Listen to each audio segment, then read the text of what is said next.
Pakistan defence analysis में खुशामदीद।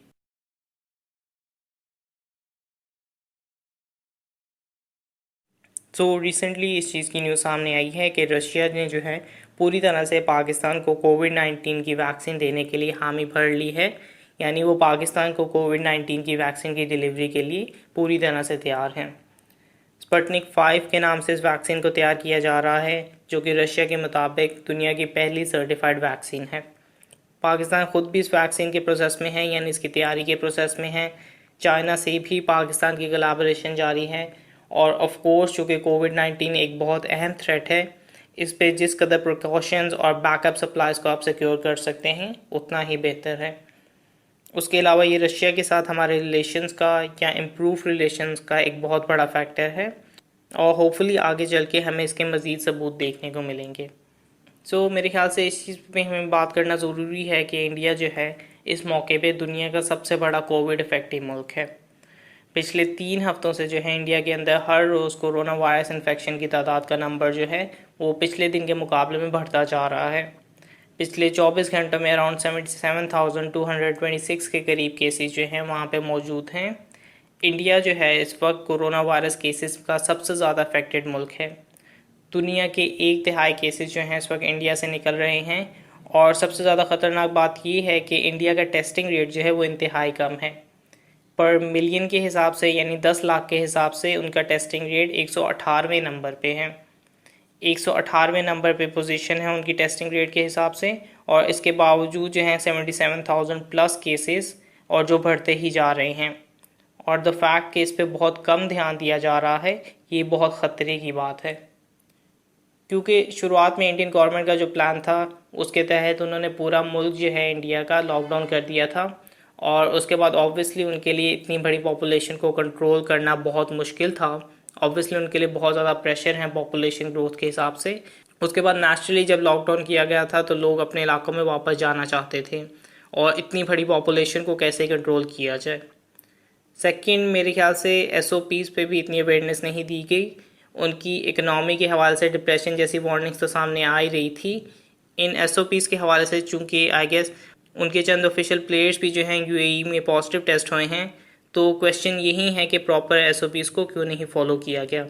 और इससे यूएई में भी ये स्प्रेड कर सकता है, और इसे अगर इसी तरह से हैंडल किया गया तो ये पूरी दुनिया में फिर से बहुत बड़ा मसला बन सकता है। तो आगे स्टैंडर्ड और प्रोसीजर्स पे अमल करना जो है बहुत अहम है। और आई रियली वंडर कि 14 डेज़ का क्वारंटीन पीरियड या इस तरह की प्रिकॉशन जो है पूरी तरह से खातिर खा अमल में क्यों नहीं लाई गई, ताकि उसी वक्त पे इनकी पॉजिटिव टेस्ट का पता चल सके।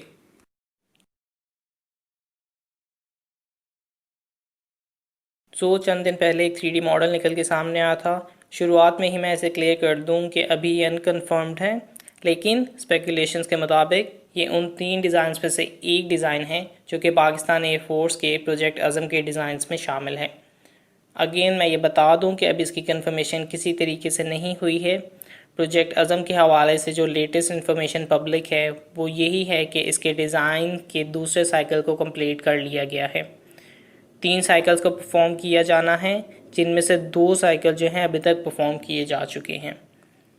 प्रोजेक्ट अज़म के डिज़ाइन का रेफरेंस चूँकि हमारे पास एक ही मौजूद है, जो वर्चुअल एयर टैटू कंपटीशन में आई थिंक राइट 2019 कंपटीशन में पाकिस्तान के C-130B में जो डिज़ाइन नज़र आया था, रेफरेंस के लिए सिर्फ यही एक डिज़ाइन मौजूद है। इसके अलावा एक और जो रेफरेंस मॉडल था वो पाकिस्तान एयरफोर्स की एक यूक्रेनियन डेलीगेशन की मीटिंग के साथ था, जिसमें एक मॉडल देखने को मिला था। लेकिन चूँकि ये मॉडल इतना छोटा है और इससे कुछ अज्यूम करना जो है बहुत मुश्किल है।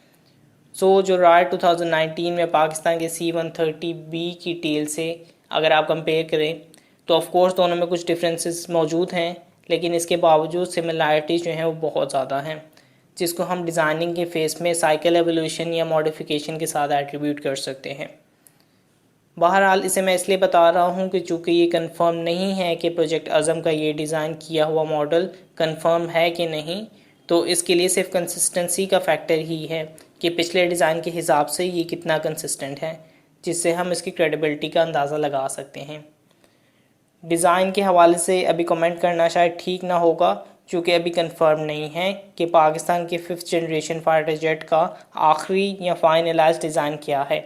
लेकिन ये डिज़ाइन और इससे पहले जो डिज़ाइन टेल आर्ट पे दिखाया गया था, दोनों डिज़ाइंस में YF-23 ब्लैक विडो की तरह के चंद एलिमेंट्स मौजूद हैं, जो कि थोड़ा इंटरेस्टिंग है क्योंकि मौजूदा तकरीबन सारे डेवलपिंग फाइटर जेट्स जो कि मुख्तलिफ ममालिक की जानिब से बनाए जा रहे हैं, वो ज़्यादातर F-22 या F-35 से मुशाबहत या सिमिलरिटी रखते हैं। लेकिन जहाँ ये चीज़ इसको डिफरेंट बनाती है, इसकी डेवलपमेंट में भी इससे मज़ीद चैलेंजेस आ सकते हैं।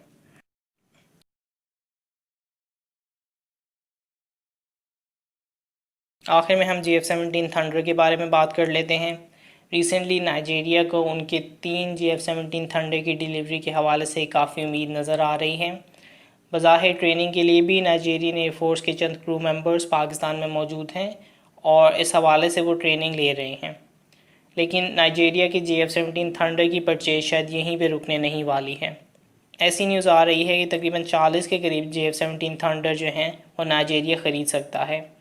ये स्टेटमेंट नाइजीरियन एयरफोर्स के GF-17 थंडर ख़रीदने की मिड 2000 की स्टेटमेंट से जा मिलती है, जिसमें 3 GF-17 थंडर जो हैं वो एक एवेलुएशन और टेस्टिंग के पर्पज़ के तहत लिए जाएंगे, जिसके बाद 40 GF-17 थंडर यानी मुमकिन 2 स्क्वाड्रंस जो हैं GF-17 थंडर के, और बाकी 4 शायद ट्रेनिंग और कन्वर्जन के मकसद के तहत इस्तेमाल हो सकते हैं।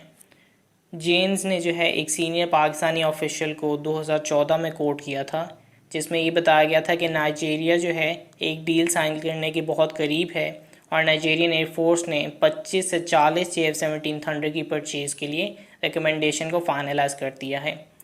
ये 3 GF-17 थंडर वाला प्रोसेस भी शायद इसी रिकमेंडेशन में से एक रिकमेंडेशन हो सकती है। इस पूरी डील में सिर्फ एक प्रॉब्लम नज़र आ रही है और वो है पेमेंट की। नाइजीरिया ने जो 3 GF-17 थंडर ख़रीदे थे, उनकी परचेज़ का सिलसिला एक लंबे अरसे तक चला था। कि उसमें कोई प्रॉब्लम नहीं आई थी, लेकिन वो एक लंबे प्रोसेस के साथ ड्यू है। तो इनकी परचेज़ का सिलसिला एक लंबे अरसे तक चला था। तो अगर 40 के करीब GF-17 थंडर को भी ख़रीदा जाता है तो पेमेंट डिलीवरी के प्रोसेस को भी यकीनी बनाना होगा। खैर, ये बहरहाल एक बहुत बड़ी सक्सेस है, एक एक्सपोर्ट सक्सेस है जो कि यकीनन प्रेज़ वर्दी है। चंद दिन पहले जो है 25 अगस्त को ही, आज से 17 साल पहले, GF-17 थंडर ने अपनी पहली फ़्लाइट भरी थी, अपनी मेडन फ़्लाइट की थी, और कम 2020 ये पाकिस्तान एयरफोर्स का ना सिर्फ एक बहुत इंटीग्रल हिस्सा बन चुका है, जहां इसकी डेवलपमेंट हमारे मुस्तकबिल के इंडिजिनस फाइटर जेट के लिए बहुत ज़रूरी है, वहीं ये फाइटर जेट जो है पाकिस्तान के लिए मुश्किल वक्तों में सबसे बड़ा सलूशन निकल के सामने आया है। और अब ये GF-17 थंडर जो है फॉरेन वर्ल्ड में पाकिस्तान की एक बहुत अहम एक्सपोर्ट सक्सेस के तौर पे देखा जा सकता है। और अगर आपकी कोई फीडबैक है तो उसे कमेंट बॉक्स में डालिए। तब तक के लिए पीस आउट। पाकिस्तान जिंदाबाद।